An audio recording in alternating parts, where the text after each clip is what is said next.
प्रणाम। हम किरण शर्मा, हम मंजू शर्मा अपना चैनल पर स्वागत कर। नमस्ते प्रणाम जते दाई माय दीदी भैया चाची सुनबे सब गोटे के प्रणाम कर सब गोटे प्यार आशीर्वाद दिया। आप हम बजबे नहीं करब कुछ नहीं बज तुम अहाँ के बजा के छोड़ो।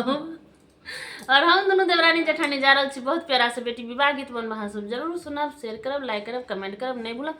और गीत के पूरा फुल वाच के कहाँ सब सुन लेबै जरूर समझबे। अब हम कुछ बजबे नहीं करबे, कोई बजी तो बिगाड़ दे तो हम बजबे नहीं करबे। एहन कोनो बात नहीं है। अब जाले में कहते हंस को कहो कनी खस को कहो ताले नहीं बजबे। अहाँ सब जरूर पूरा फुल वाच करके सुनब और गीत के आनंद उठाए। और बहुत प्यारा से गीत है, अहाँ सब सुनू, लाइक करब, शेयर करब, नहीं भूलब हमरा सबके। और हम दुनू देवरानी जेठानी जा रहा छी गाबे, देख नहीं बजते तो इनका बजा के हम छोड़बै। देख केना नहीं बजे है ऊंची रे